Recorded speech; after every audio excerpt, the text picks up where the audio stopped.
बस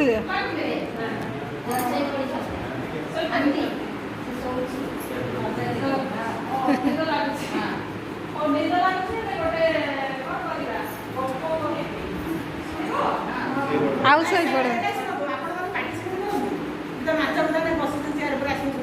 नहीं से मैंने बस तड़े बसी पार्बे नहीं कहते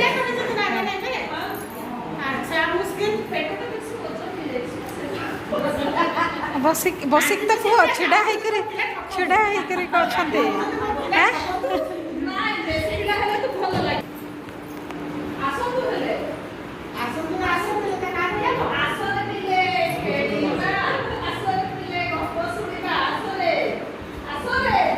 तांकर देह खराब अच्छे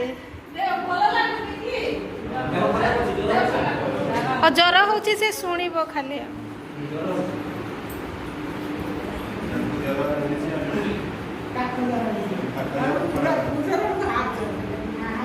देख तुमर कि आनी देख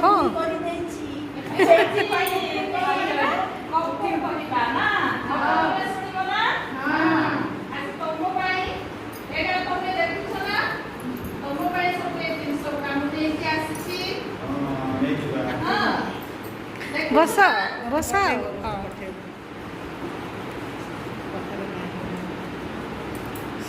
बस बस सब छुआ को देखेब ना देख आस कि अच्छी कह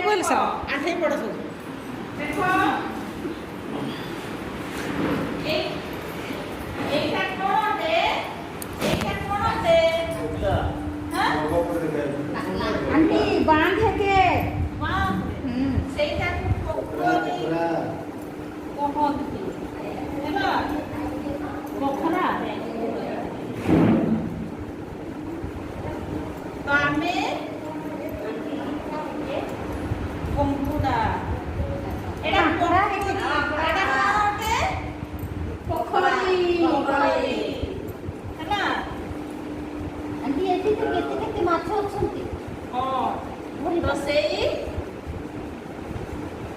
गप कहबी मु एटा कोनटे देखुछ ना बोलकी आंटी कंकड़ा एटा कोनटे एटा कोनटे कंकड़ा कापड़ ना तो मरि गले ना तो छिडा कर दे छिडा तम ताको धरी था बसी जाओ आराम से बसी जाओ ए सुनबो गप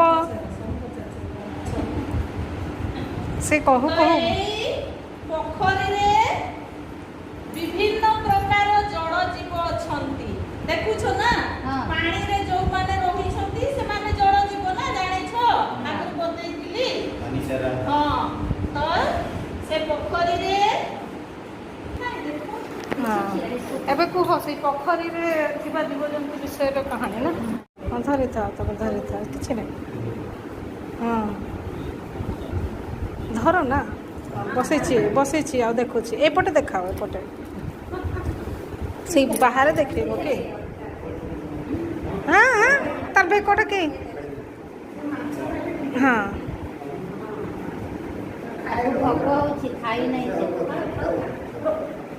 एपटे मुह को धरी थाओ ना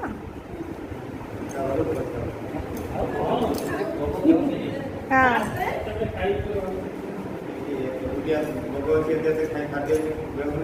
अच्छा माछ को किए खाए किए खाए हाँ खाई बस ना प्रिय खाद्य कहार माछ बग आउ बग तो सेई पोखरी रे बग सबदिन गोटे माछ खाउथिले हैला खाउथिला खाउ खाउना बहुत खुशी रे से खाउथिला एमिति हेउ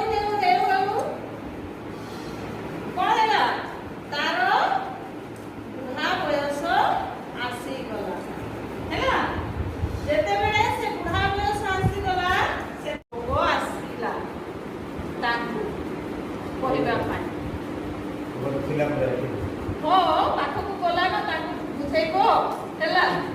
ସେ କହିଲା ମୋର ଗୋଟେ କ'ଣ ଉପାୟ ଅଛି, ଯେଇ ପୋଖରୀର କିଛି ଦୂରରେ ଆଉ ଗୋଟିଏ ଭଲ ପୋଖରୀଟିଏ ଅଛି। ସେଇ ପୋଖରୀରେ ଯେତେ ଜଳଜୀବ ସବୁ ସୁରକ୍ଷିତରେ ରହନ୍ତି। ବଗଟାକୁ ଧରି କରି କୁହ, ନେଇକି ବଗଟାକୁ ଧରି କରି କୁହ, ଧରିଥାଅ। ନେଇକି ଯିବି ଆଉ ଛାଡ଼ିଦେବି ସେ ପୋଖରୀରେ, ତମେ ମାନେ ଆରାମରେ ରହିବ ବୋଲିକି କହିଲା। କିନ୍ତୁ ସିଏ କହିଲା, ବଗ କହିଲା ପୁଣି ମୁଁ ଗୋଟିଏ ସର୍ତ୍ତରେ ନେବି ହେଲା, ଗୋଟିଏ ସର୍ତ୍ତରେ ନେବି। ମୁଁ ତ ବୁଢ଼ା ବୟସ, ମୁଁ ଏକାଥରେ ସବୁ ମାଛକୁ ନେଇପାରିବି ନାହିଁ, ମୁଁ ଅଧା ଅଧା ନେଇକି କହିଲା। ତାପରେ ସିଏ ସମସ୍ତେ ରାଜି ହେଇଗଲେ, ମାଛ କଙ୍କଡ଼ା ସମସ୍ତେ, ତାହେଲେ ତ ଏଇଟା ଭଲ ଉପାୟ।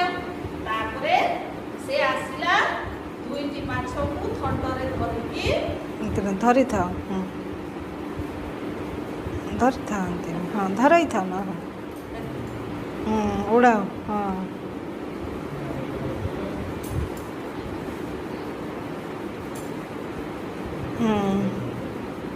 ଉଡ଼ାଅ। ଏବେ ବସିକରି କର ନା। ଦୁଇଟି ମାଛକୁ ଧରିଲା, ଉଡ଼ି ଉଡ଼ି ଉଡ଼ି ଉଡ଼ି ଉଡ଼ି ଉଡ଼ି ଉଡ଼ି ଉଡ଼ି ଉଡ଼ି ଉଡ଼ି ଉଡ଼ି ଗଲା। ତାପରେ ଗୋଟିଏ ପାହାଡ଼ର କଙ୍କଡ଼ା ମୁଁ ବି ଯିବି ଆଗେ କହୁଛି ଆଉ। ଏଇଟା ଏଇଠି ବସାଉ। ହଁ ସେଇଠି ଥାଉ ନା, ହଁ ଥାଉ। ହଁ ଏବେ କଙ୍କଡ଼ାର ପାଳି ପଡ଼ିଲା। ଉଡ଼ା ଉଡ଼ି ଉଡ଼ି ଯାଉଛି। ସେତେବେଳେ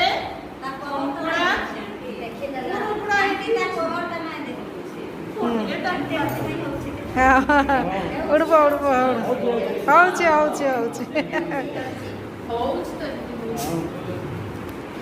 ହେଲା, ଉଡ଼ି ଉଡ଼ି ଉଡ଼ି ଉଡ଼ି ଗଲା। ତାପରେ ସେଇ କ'ଣ ଚଟାଣ ପାଖରେ ପହଞ୍ଚିଲା। ତାପରେ ସେଇଠି ଯେତେବେଳେ କଙ୍କଡ଼ାକୁ ଓହ୍ଲେଇ ଦେଲା, ସେତେବେଳେ କ'ଣ କଲା, ନାହିଁ ଏଠି ତ କିଛି ପୋଖରୀ ବି ନାହିଁ, ଆଉ ଯୋଉ ମୋ ସାଙ୍ଗମାନେ ମାଛମାନେ ଆସିଲେ ସେମାନେ କୁଆଡ଼େ ଗଲେ। ତାପରେ ସିଏ ଲକ୍ଷ୍ୟ କଲା ଯେ ସେଇ ଚଟାଣ ତଳେ କେତେ ଗୁଡ଼ିଏ ମାଛର କଣ୍ଟା ପଡ଼ିଛି। ତାକୁ ଦେଖିକି ସେଟା ଯେତେବେଳେ ପଚାରିଲା କଙ୍କଡ଼ା କୁଆଡ଼େ ଗଲେ, ପୋଖରୀ ନାହିଁ, ସେତେବେଳେ ବଗ କହୁଛି, ଆରେ ବୋକା, ଏଇଠି କୋଉଠି ବି ପୋଖରୀ ନାହିଁ, ତମକୁ ଖାଇବା ପାଇଁ ମୁଁ ଏଠି ଆଣିଛି ହେଲା, ତମେ ଏବେ ମୋର ଆହାର ହେବ। ସେମିତି କହିଲା ଯେତେବେଳେ ଇଏ କଙ୍କଡ଼ା ଭାବିଲା କ'ଣ, ତାର ଚତୁରତା ସହିତ ବୁଦ୍ଧି ପ୍ରୟୋଗ କରି ତା ବେକଟାକୁ କାମୁଡ଼ି ଦେଲା ହେଲା। ଜୋର ସେ ତାର ଟାଣୁଆ ଦାନ୍ତରେ ବେକକୁ କାମୁଡ଼ି ଦେଲା। ସିଏ ବଗ ସେଇଠି ମରିଗଲା ହେଲା, ମରିଗଲା। ତାପରେ କଙ୍କଡ଼ା ପୁଣି ଆସିକି ମାଛମାନଙ୍କୁ ଜଣାଇଲା ଯେ କ'ଣ, ସିଏ ଆମକୁ କୋଉ ପୋଖରୀ କି କୋଉ ସୁରକ୍ଷିତ ଜାଗାକୁ ନେଉନଥିଲା, ସେ ଆମକୁ ବୋକା ଭାବିକି କ'ଣ ନେଇକି ସବୁତକ ମାଛ ବା ଆମମାନଙ୍କୁ ଖାଇ ଦେଉଥିଲା ବୋଲିକି ଜଣାଇଲା। ଯେତେବେଳେ ମାଛମାନେ ସମସ୍ତେ କହିଲେ କ'ଣ, ଆରେ କଙ୍କଡ଼ା ଭାଇ, ତମର ତ ବହୁତ ଭଲ ବୁଦ୍ଧି ଅଛି, ତମର ବୁଦ୍ଧି ବଳରେ ଆଜି ତମେ ଜୀବନକୁ ରକ୍ଷା କରିପାରିବ ବୋଲିକି କହିଲେ। ଆଉ ସେମାନେ ଖୁସିରେ ଆଉ ରହିଲେ। ମାଛ, କଙ୍କଡ଼ା, ବେଙ୍ଗ ପୁଣି ପୂର୍ବ ପରି ସେଇ ପୋଖରୀରେ ଆନନ୍ଦର ସହିତ ରହିଲେ।